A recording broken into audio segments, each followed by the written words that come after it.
যুগের পর যুগ ধরে মধ্যপ্রাচ্যের দুটি দেশকে সাপে নেউলে বানিয়ে রাখা সূক্ষ্ম নকশা অবশেষে ভেস্তে গেছে। কারণ আজ রিয়াদ ও তেহরান যেন গলাগুলি করে হাঁটছে। সৌদি যুবরাজ এবার এমন এক মাস্টার স্ট্রোক দেখিয়েছেন, যার ধাক্কায় যুক্তরাষ্ট্রের পুরনো সব হিসেব নিকেশ একেবারে তাসের ঘরের মতো উড়ে গেছে।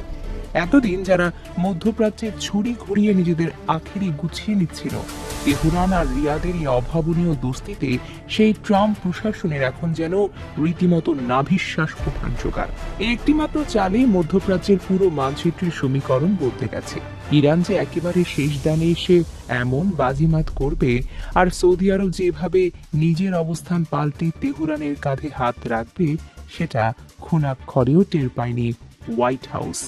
কিভাবে অসম্ভবকে সম্ভব করে বিশ্ব মোড়লদের একেবারে ভিমড়ি খাইয়ে দিল ইরান, আর কেনই বা সৌদি যুবরাজ হঠাৎ করে যুক্তরাষ্ট্রের দিক থেকে মুখ ফিরিয়ে এমন সিদ্ধান্ত নিলেন?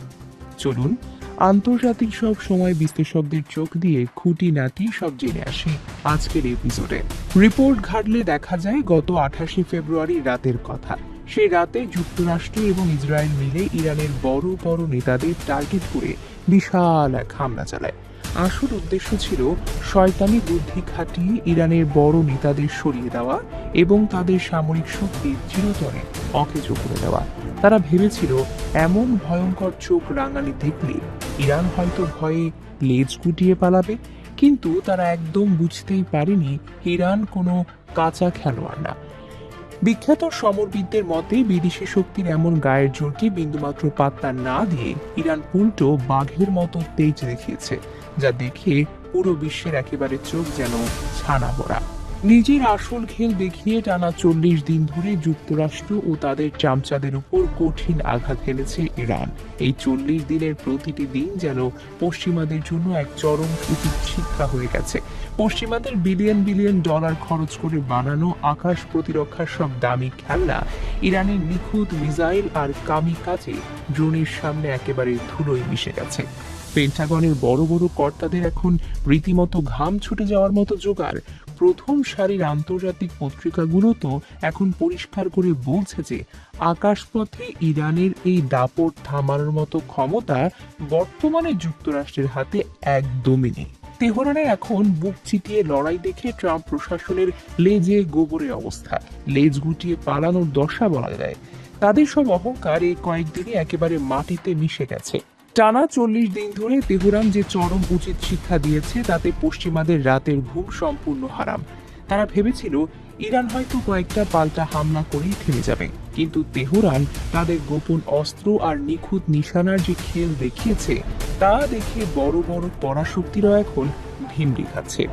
অবস্থা বেগতিক দেখে এবং নিজেদের মান বাঁচাতে বাধ্য হয়ে যুক্তরাষ্ট্র গত 8 এপ্রিল থেকে 2 সপ্তাহের জন্য যুদ্ধ থামানোর একটি কৌশল নেয়।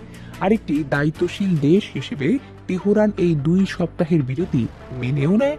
তারা ভেবেছিল হয়তো এবার সত্যি একটা সমাধান আসবে, কিন্তু ওয়াশিংটনের মনে ঘুরপাক খাচ্ছিল গভীর ষড়যন্ত্র। আন্তর্জাতিক জ্বালানি বাজার নিয়ে কাজ করা সমালোচকদের মতে শান্তির কথা বলে যুক্তরাষ্ট্র মূলত সাধু সাজার ভান করছিল। আসল টার্গেট ছিল 8 ঘাট বেঁধে হরমুজ প্রণালীতে নিজেদের নৌবাহিনীর জাহাজ দিয়ে এক অবৈধ বাধা তৈরি করা। তারা ভেবেছিল যুদ্ধের মাঠে না পেরে এবার ভণ্ডামি করে তেলের বাজারে আটকে দিয়ে ইরানকে সাইজ করবে, কারণ বিশ্বের মোট জ্বালানি তেলের প্রায় 20% এবং তরল গ্যাসের এক বিশাল অংশ এই হরমুজ প্রণালী দিয়েই তো পারাপার হয়। পুরো বিশ্বের গাড়ি, কলকারখানা আর অর্থনীতির চাকা ঘোরে এই রাস্তা দিয়ে আসা তেলের মাধ্যমে।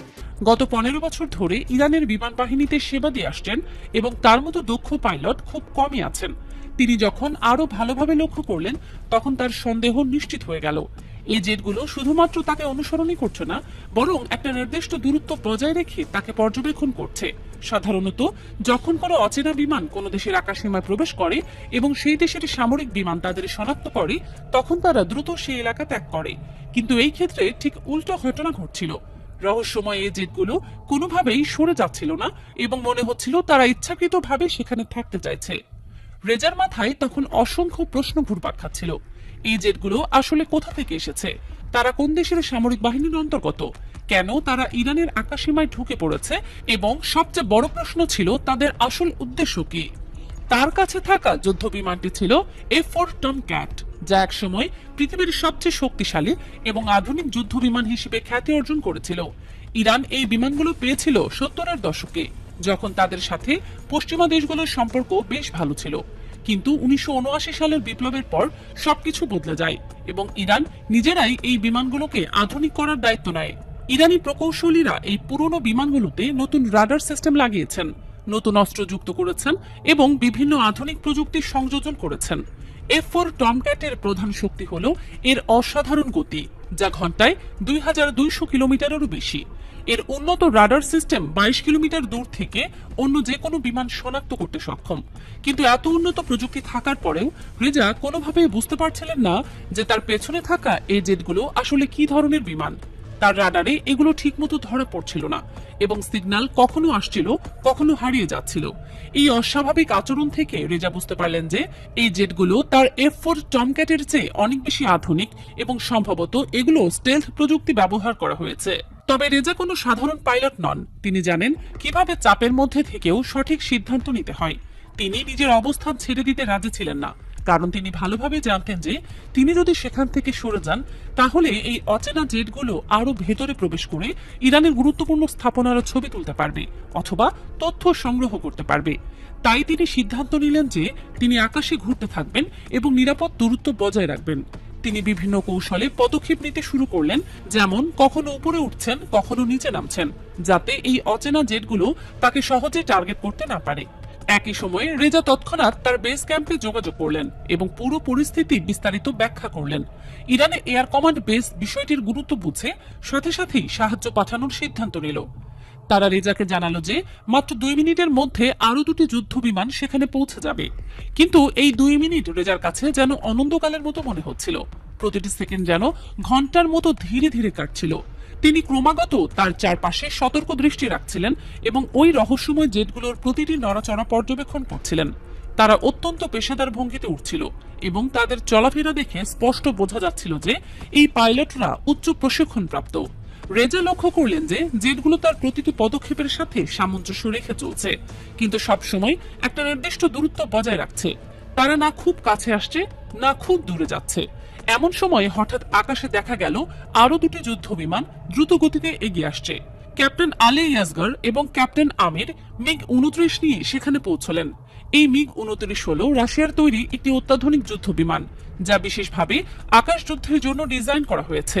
এই বিমানগুলো অসাধারণ দ্রুততার সাথে দিক পরিবর্তন করতে পারে এবং কাছাকাছি দূরত্বের যুদ্ধে এগুলো একেবারেই অপরাজেয়। এগুলো খুব অল্প জায়গায় দ্রুত ঘুরতে পারে এবং টার্গেট লক করে আক্রমণ করতে পারে বলে সামরিক বিশ্লেষকরা এগুলোকে আকাশের শিকারী বলে আখ্যায়িত করেন। যখন এই 2টি MiG-29 সেখানে উপস্থিত হলো, তখন পুরো পরিস্থিতি বদলে গেল। এখন আর শুধু একটি ইরানি বিমান নেই, বরং 3টি শক্তিশালী যুদ্ধ বিমান একসাথে কৌশলগত অবস্থান নিয়ে রহস্যময় জেটগুলোর মুখোমুখি দাঁড়িয়ে আছে। রেজা সামনে অবস্থান নিলেন এবং 2টি MiG দুই পাশে। এই ফরমেশনটি এমনভাবে তৈরি করা হয়েছিল যাতে ওই অচেনা জেটগুলো যেদিকে যাওয়ার চেষ্টা করুক না কেন তারা নজরদারিতে থাকবে। 3টি ইরানি যুদ্ধ বিমান একসাথে একটি শক্তিশালী প্রতিরক্ষা ব্যবস্থা তৈরি করলো। এরপর ইরানি পাইলটরা রেডিওর মাধ্যমে অত্যন্ত স্পষ্ট এবং দৃঢ় ভাষায় একটি সতর্কবার্তা পাঠালো। তারা বলল যে অজানা বিমানগুলো ইরানের আকাশ সীমায় অবৈধভাবে প্রবেশ করেছে এবং তাদের অবিলম্বে এই এলাকা ত্যাগ করতে হবে। তারা এই সিদ্ধান্ত নেয়ার জন্য 2 মিনিট সময় দিল, কিন্তু যা ঘটলো তা সকলকে হতবাক করে দিল। ওই রহস্যময় জেটগুলো কোনো রকম প্রতিক্রিয়া দেখালো না।